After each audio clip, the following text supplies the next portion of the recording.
Hello everyone, welcome back to my channel BioPool. If you like the videos present on my channel, please like, comment, share and subscribe. आज का हमारा next topic है contraceptive methods and MTP medical termination of pregnancy, और हम इसमें थोड़ा STDs के बारे में भी पढ़ेंगे।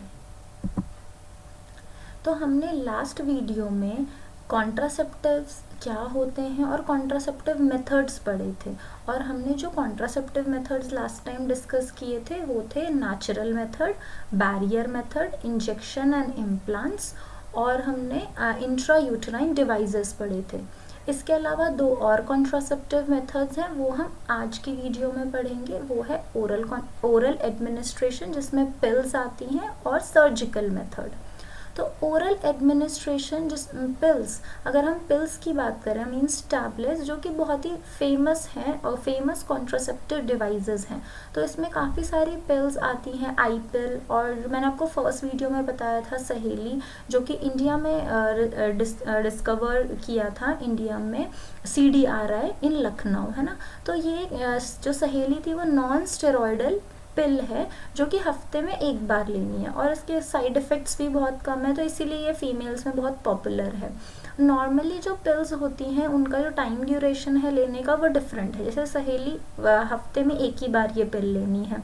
इसके अलावा कुछ पिल्स हैं वो 21 डेज़ आपको लेनी है, और वो 5-6 डेज़ आपको नहीं लेनी जब मेंस्ट्रुअल साइकिल होगी। तो वो 5-7 डेज़ का गैप होगा ड्यूरिंग मेंस्ट्रुअल साइकिल, उसके बाद फिर से ये पिल्स स्टार्ट करनी है सेम पैटर्न में।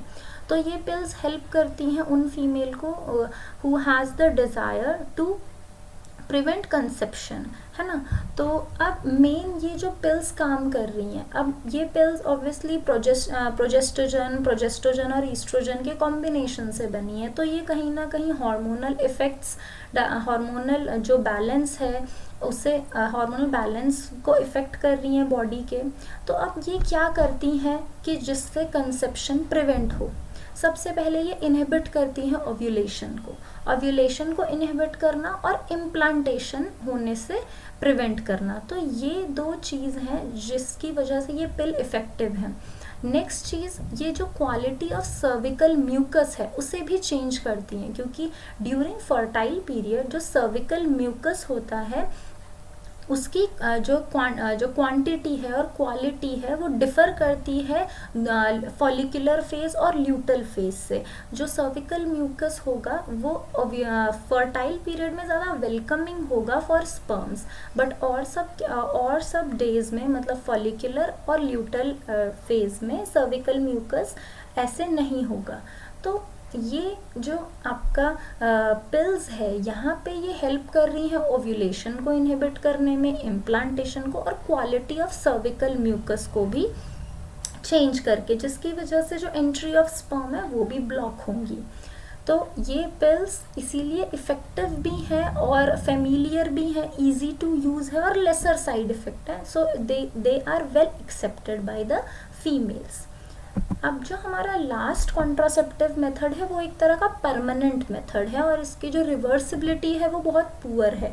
तो ये उन कपल्स के लिए है जो अब और चिल्ड्रन नहीं चाहते हैं। तो ये सर्जिकल मेथड, या फिर जिसे हम स्टरलाइजेशन कहते हैं, ये मेथड यूज़ मेल्स और फीमेल्स के लिए है। इन केस ऑफ मेल्स जो सर्जिकल इंटरवेंशन है जिसमें आपका गैमीट ट्रांसपोर्ट को ब्लॉक किया जाएगा, जिससे कंसेप्शन प्रिवेंट होगा।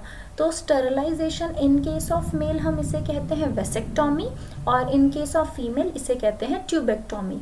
तो इसमें कंफ्यूजन ना हो तो आप इसे ऐसे याद रखें, वेसेक्टॉमी वास डिफरेंस से है, वास, ठीक है। एक्टमी मीन्स कोई भी पोर्शन को कट करना, रिमूव करना, और वास वर्ड है वास डिफरेंस से। वेसेक्टॉमी का मतलब ही ये है वास एक्टमी, वास डिफरेंस को कट करना। तो एपिडिडाइमिस से स्पर्म आगे ट्रैवल कर ही नहीं पाएगा, क्योंकि यहाँ पे कट है, तो ब्लॉकेज हो गई है एक तरह की। तो small part of vas deferens is cut and tied up. तो ये कट की वजह से जो ट्रांसपोर्ट है, ब्लॉकेज हो गई ट्रांसपोर्ट में, जिससे स्पर्म सीमेन में ट्रैवल ही नहीं कर पाएंगे। वैसे ही सेम टू सेम आपका इस तरह से फीमेल्स में होता है ट्यूबेक्टॉमी। अब ट्यूब फेलोपियन ट्यूब के लिए वर्ड है ट्यूब एक्टमी, मतलब आपने कट किया है ट्यूब्स को, फेलोपियन ट्यूब्स को। तो आप देख सकते हो किस तरह से जो फेलोपियन ट्यूब में कट किया है और टाई किया है। तो अगर आपका ओवम रिलीज भी होता है ओव्यूलेशन के बाद, जो आपका सेकेंडरी oocyte, तो वो आगे ट्रैवल ही नहीं कर पाएगा। और क्या बोलते हैं, इसके बिल्कुल ऑपोजिट साइड से यूट्रस से भी जो आपका स्पर्म है वो सेकेंडरी oocyte तक नहीं पहुंच सकता। बट ये मेथड का बस एक ही ये ड्रॉबैक है कि इसकी रिवर्सिबिलिटी बहुत पुअर है। तो ये उन्हीं पेरेंट्स के लिए हेल्पफुल है जो फर्दर कोई चाइल्ड नहीं चाहते हैं। नेक्स्ट, अभी हमने इतने सारे मेथड्स पढ़े हैं जो कॉन्ट्रासेप्टिव मेथड्स है, नेचुरल हो, केमिकल हो, हार्मोनल हो, सर्जिकल हो। तो ये सभी कॉन्ट्रासेप्टिव मेथड असली में जो नेचर ने जो पूरी साइकिल बनाई है उसके अगेंस्ट है ना। तो कहीं ना कहीं ये कॉन्ट्रासेप्टिव मेथड डिसएडवांटेज देते हैं एक ऑर्गेनिज्म को अगर उसे ढंग से यूज़ ना किया जाए। अगर प्रोफेशनल क्वालिफाइड मेडिकल प्रोफेशनल्स की हेल्प से या उनके सजेशन के बिना अगर ये सब यूज़ किए जाएं, जैसे हार्मोनल पिल्स हो गए, इम्प्लांट्स हो गए, तो वो एक ऑर्गेनिज्म पे, मतलब वो इंडिविजुअल पे बैड इफ़ेक्ट्स डालेंगे। तो डिसएडवांटेजेस में हम यही लिखेंगे, नोजिया, एब्डोमिनल पेन, और फीमेल्स में इरेगुलर ब्लीडिंग होती है, कई बार बहुत हैवी ब्लीडिंग होती है लॉन्गर पीरियड ऑफ टाइम में। चांसेस ऑफ ब्रेस्ट कैंसर और सर्वाइकल कैंसर या दूसरे टाइप के कैंसर की जो चांसेस वो बढ़ जाती हैं, क्योंकि अगर आप कंटिन्यूसली पिल्स खा रहे हो बहुत ही लंबे पीरियड ऑफ टाइम के लिए, और वो भी बिना किसी मेडिकल प्रोफेशनल से पूछे हुए, तो वो आपकी बॉडी पे इफ़ेक्ट डालेंगी, क्योंकि आपको पूरी नॉलेज नहीं है और आप वो पिल्स कंटिन्यूसली ले रहे हैं in spite of having side effects. ठीक है, तो कभी कभी ऐसा भी हो सकता है कि अगर आप इन मेथड्स को बिना पूरी जानकारी के यूज़ करें तो ये इनफर्टिलिटी भी कॉज कर सकते हैं। और ऑयली स्किन और एक्ने, तो ये कॉमन प्रॉब्लम्स हैं, मतलब ये इतने वर्सन साइड इफ़ेक्ट्स नहीं है। वर्सन साइड इफ़ेक्ट्स में आपके जो कैंसर है और इनफर्टिलिटी ये ज़्यादा प्रोमिनेंट है अगर इन्हें बिना प्रॉपर इन्फॉर्मेशन के यूज़ किया जाए। तो वही हम सभी इंडिविजुअल को ये ध्यान रखना चाहिए कि contraceptives are not regular requirements for maintenance of reproductive health. तो कॉन्ट्रासेप्टिव्स हमारे लिए कोई मतलब नेचुरल प्रोसेस तो नहीं है ना कॉन्ट्रासेप्टिव, एक्सेप्ट नेचुरल मेथड को छोड़ के वो सबसे सेफ या नेचुरल मेथड है, बट उसमें कंसेप्शन के चांसेस 100% डिक्रीज नहीं होते हैं। तो इसीलिए कॉन्ट्रासेप्टिव्स को अगर यूज़ करना है तो प्रॉपर इन्फॉर्मेशन के साथ यूज़ करना है, और चाहे वो पिल्स हो, हार्मोनल ये कॉन्ट्रासेप्टिव हो और आईयूडीज़ हो। तो नेक्स्ट हमारे पास है MTP, medical termination of pregnancy. तो जो एबॉर्शन है वो इंडिया में इसके लिए जो एक्ट आया ये 1971 में आया था। तो मेडिकल टर्मिनेशन ऑफ प्रेगनेंसी एक टाइप का एबॉर्शन जो प्रोसेस है जिसमें फीटस को फर्स्ट ट्राइमेस्टर में, फीटस भी नहीं, डेवलपिंग एम्ब्रियो को फर्स्ट ट्राइमेस्टर में ही इफेक्टिवली रिमूव किया जाएगा। और MTP ये जो कॉन्सेप्ट है MTP का ये क्यों आया? तो MTP का कॉन्सेप्ट इसलिए आया to get rid of unwanted pregnancy, या फिर either due to casual unprotected intercourse, या फिर failure of contraceptive during coitus, या फिर रेप केसेस के लिए। तो ये MTP इसीलिए इसके लिए एक्ट आया और ये इसीलिए यूज़ हो रहा था। बट MTP का वही जो बैड इफ़ेक्ट्स जो गलत यूज़ होने लगा अनक्वालिफाइड क्वैक्स उन सब के द्वारा, और MTP इनने इंक्रीज़ कर दिया फीटिसाइड्स को, तो इसीलिए इसके लिए अब 2017 में ये एक्ट में थोड़े चेंजेस किए गए हैं कि MTP कब यूज़फुल है, कब होना चाहिए, किन के द्वारा होना चाहिए। तो MTP जो है वो बहुत ज़्यादा सेफ़र रहता है फर्स्ट ट्राइमेस्टर में अप टू 12 वीक्स जो है। सेकेंड ट्राइमेस्टर में वो ज़्यादा सेफ़र नहीं है, रिस्क इंक्रीज़ हो जाएंगे मदर के लिए, क्योंकि फीटस को तो हमने रिमूव करना ही है, बट मदर की मतलब जो हेल्थ है उस पर भी बहुत ज़्यादा इफ़ेक्ट पड़ेंगे।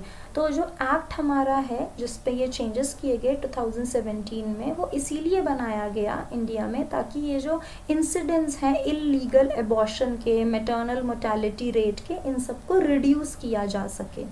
तो ये एक्ट यही कहता है कि प्रेगनेंसी में be terminated considered grounds with in the first 12 weeks of pregnancy, और फर्स्ट 12 वीक्स में करना है with proper opinion and information, और जो भी कोई एक रजिस्टर्ड प्रैक्टिशनर होना चाहिए मेडिकल जिसके द्वारा ये किया जा रहा है। इसके अलावा अगर ये 12 से 24 वीक्स के बीच में किया जा रहा है तो कम से कम 2 मेडिकल प्रैक्टिशनर होने चाहिए रजिस्टर्ड, जिन्हें प्रॉपर इन्फॉर्मेशन हो और जिन पे आप मतलब आपको भरोसा हो, आपके जानने वाले डॉक्टर हैं जिनसे आपकी पूरी मेडिकल हिस्ट्री भी हो।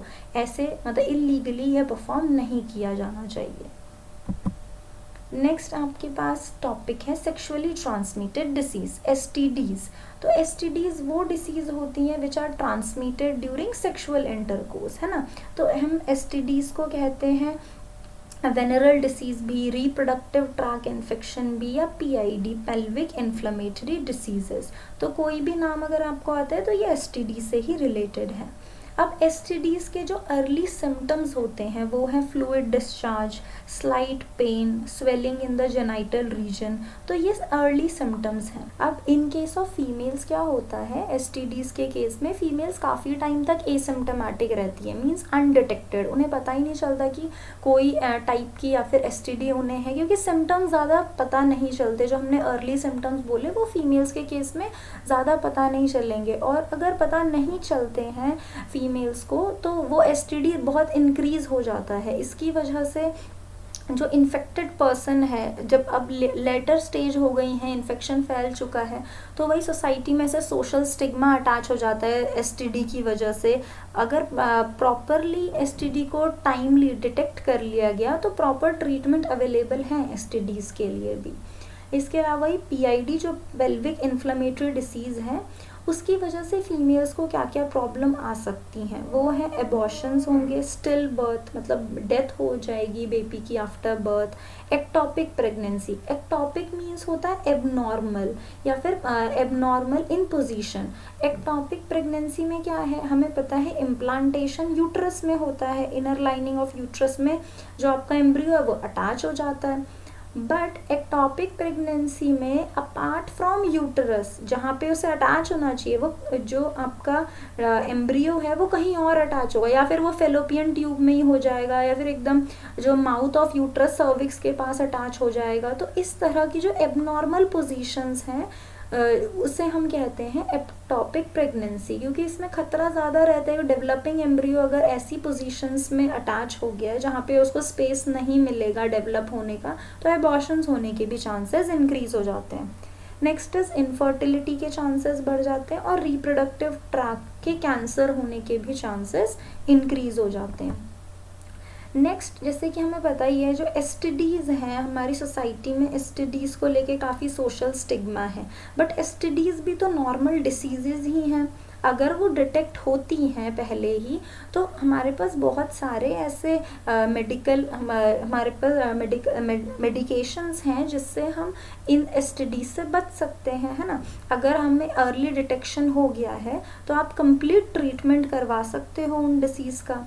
इसके अलावा STD से बचना एक इंडिविजुअल पे डिपेंड करता है ना। तो कुछ कॉमन प्रिंसिपल्स हैं जिससे आप STD से अपने आप को बचा सकते हो। सबसे पहला है कि to avoid intercourse with unknown partners या फिर मल्टीपल पार्टनर्स जिनके बारे में आपको पता ही नहीं है ना। Next is always use condom during intercourse, तो बैरियर मेथड का यूज़ करें। Next is if you have any doubt, अगर आपको कोई डाउट है, आपको ऐसा लगता है कि कोई अर्ली सिम्टम्स हैं पेल्विक PID के या फिर सेक्सुअली ट्रांसमिटेड डिसीज़ के, तो अर्ली डिटेक्शन ज़रूर करवाएं। इससे आपको पता चलेगा, जल्दी डिटेक्शन होगा तो ट्रीटमेंट भी जल्दी होगा। और मोस्ट इम्पॉर्टेंट है to have a good moral character, ठीक है। नेक्स्ट चीज़ है, हमारे पास जितनी भी STDs हैं वो मोस्टली मतलब 80% सारी 80-90% सारी एसटीडीज क्योर हो सकती हैं अगर वो अर्ली डिटेक्ट हो जाए, एक्सेप्ट कुछ एसटीडीज हैं जैसे कि hepatitis B, genital herpes and HIV infection. वो कम्प्लीटली क्योरेबल नहीं है, बस आप प्रिवेंट कर सकते हैं उस डिसीज़ को ज़्यादा फैलने से, बट आप कम्प्लीटली उसे ख़त्म नहीं कर सकते। तो जो रिप्रोडक्टिव ट्रैक इन्फेक्शन है जो कि वायरसेस से होते हैं, ये यहाँ पे मैंने मेंशन किए, hepatitis B, herpes, HIV and HPV. फिर जो एसटीडीज हैं जो बैक्टीरिया के थ्रू होते हैं वो है साइफिलिस, क्लेमाइडिया एंड गोनोरिया। यहाँ मैंने आपके लिए टेबल में भी मेंशन किया है क्लियरली। ये आपको बोर्ड में भी हेल्पफुल होगा और नीट एग्जाम में भी हेल्पफुल होगा कि कौन से डिसीज़ हैं, उसके कॉजेटिव ऑर्गेनिज्म कौन से हैं और साइंटिफिक नेम क्या है वो कॉजेटिव ऑर्गेनिज्म का। तो सबसे सिंपल एग्जांपल लेते हैं, जैसे AIDS, acquired immuno deficiency syndrome हमारी डिसीज़ है, कॉजेटिव ऑर्गेनिज्म है एक वायरस, और वायरस का साइंटिफिक नेम क्या है, ह्यूमन इम्यूनो डेफिशिएंसी वायरस। इस वीडियो के नोट्स आपको मिलेंगे बायोपूल के टेलीग्राम चैनल पे और इसका लिंक आपके लिए नीचे डिस्क्रिप्शन बॉक्स में है। Thank you for watching the video.